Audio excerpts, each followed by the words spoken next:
probably you might have aware that there is something called as NEP, which has been brought out by the government of India regarding the reforms to be done in the higher education institutions. So that we generally refer here as the word called as HEI. Okay, we refer here as HEI. Now, we'll just give you some brief outline about what is this about the national education policy and in what way that is going to help you to mold your holistic growth. So basically, in a nutshell, if I am going to say about this NEP, the NEP is a broad guideline given by the Ministry of Human Resource Development or also called the Ministry of Education regarding the education at large. Okay, how best we can able to impart the education in a holistic manner. So this is what is with this broad objective. We are just here for the 30-minute session. I will be taking the first session and then followed by Dr. Kirti is going to continue for another 10-15 minutes or so. Okay, right. So now this is what is that we are discussing today, which is National Education Policy 2020, which was started by in the year 2020, which is gradually being implemented in the educational arena. Okay, at this point of time. So it's a major reformation in the higher education. So broadly, so these are the things that what we will be covering today. So something we will be understanding about how this NEP has started. Before this NEP, what are the different things which has done in the previous years or so, and then the vision of the NEP, problems faced by higher education institutions, major reforms of higher education, NEP key areas of focus, NEP making it happen. Okay, so let's come from here. Okay, so these are the things which are present. Now, if you broadly look at the broad evolution of the educational policy, so these are the things which has happened over a period of time in the government of India. Okay. Now, basically, this University Education Commission has started in the year 1948 and 49. Then followed by Secondary Education Commission, then Education Commission, the first basic, the national level policy, the first national level policy and the education itself has come up in the year 1968. Okay, the first national level policy in education itself has come up in the year 1968, and to that 1968, some amendments have occurred, the 42nd amendments, whatever it is, and there is something called as national policy on education. So another one, the second thing, after a gap of almost 2 decades, 1968 and 1986.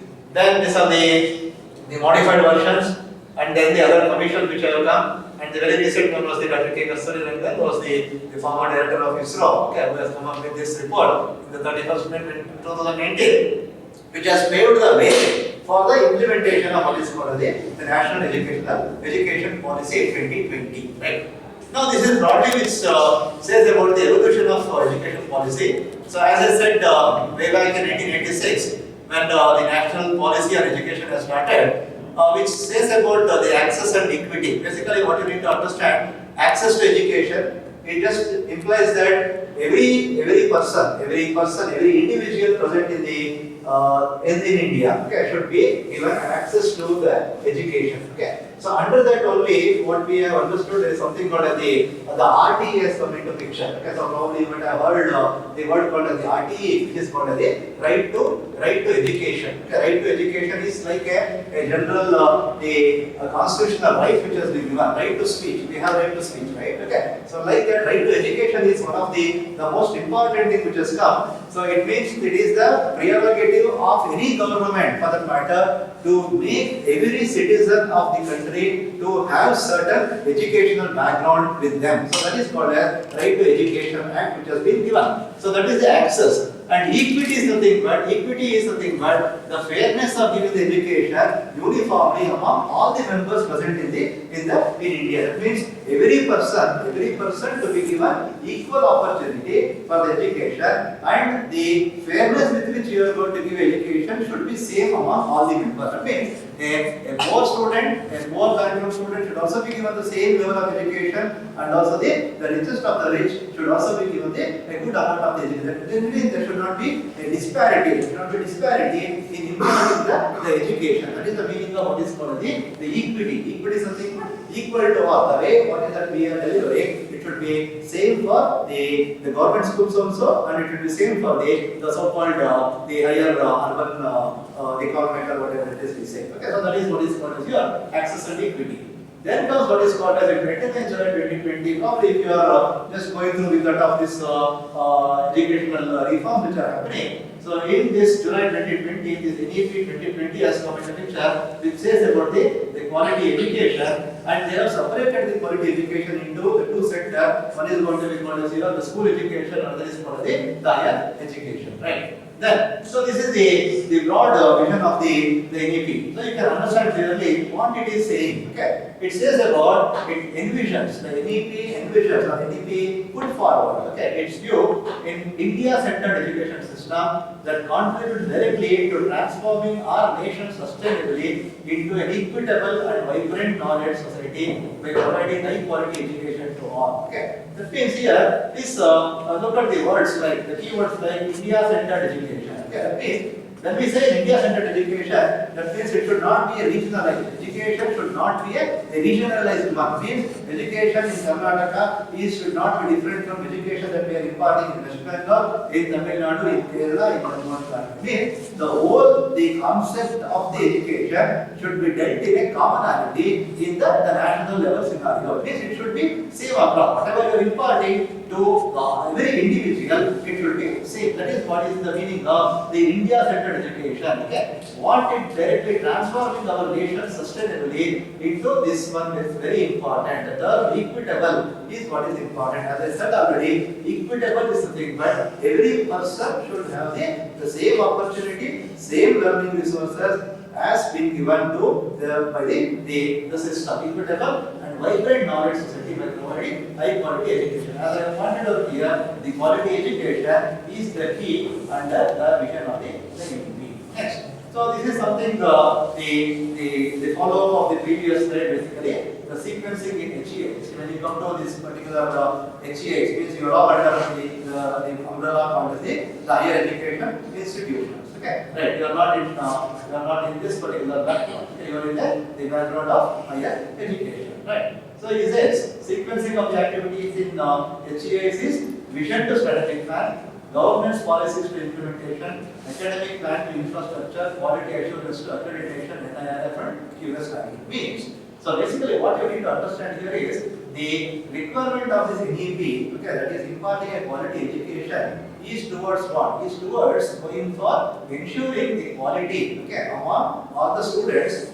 To what for you are ensuring the quality? You are assuring the quality to accreditation, okay, as you already are there. So there is something called the National Board of Accreditation, which is a body, which is a government of India body, which assesses the learning ability of a student and gives the gradings or gives the grading. Accordingly, your department is also been accredited for the 3 years. We are now accredited with the third cycle. Okay, first cycle 3 years over, again 3 years we have got. Now very recently, I think probably you know some few months back, some exercises happened. Okay, so that is what is called the accreditation. Then we have NIR, that is National Institute Ranking Framework. National Institute Ranking Framework. So this is the ranking which is given, and there is something called as QS ranking, that is Quality Standard Ranking. Okay. So unfortunately, this QS ranking is going to be a global ranking which is going to be given, which is not very well with the Indian universities. To probably to your surprise, the IAC itself is going to be somewhere in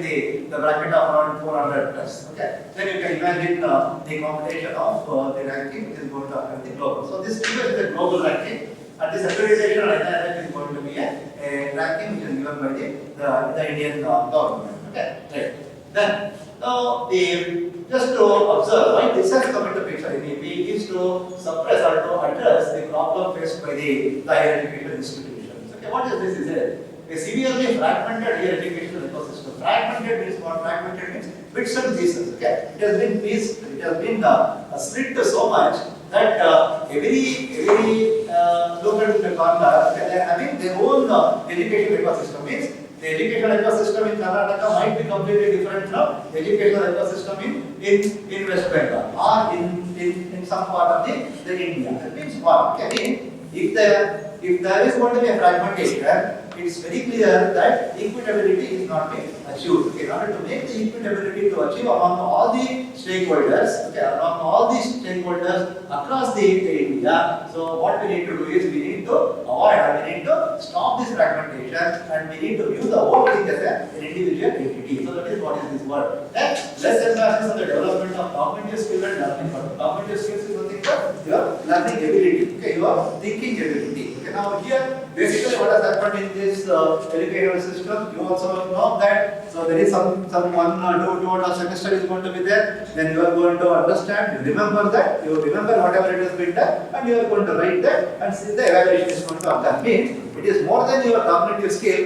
it is your remembrance is coming into picture. Correct, right? Okay. It is how well you remember and how well you are going to put that onto the paper that is being evaluated than your the cognitive skills. Now this NEP talks about more of a cognitive skill, developing more of your cognitive skill than your what is called as the simple words than the writing and writing it on the piece of paper that we are going to evaluate. That is called as your the development of cognitive skills in part. Then a rigid separation of disciplines with early specialization and streaming of students into narrow areas of study. Okay. So now it means a rigid separation of disciplines. It means what? It means we are heading towards what? What we are trying to think is what is called as the unidisciplinary concept. Unidisciplinary means what? Mechanical engineering, electrical engineering, electronics engineering. These are all called as the unidisciplinary engineering. That means once you grow into this educational system, if you could not able to get the extraction from the other departments, then your knowledge is going to be very, very limited. Just understand, your knowledge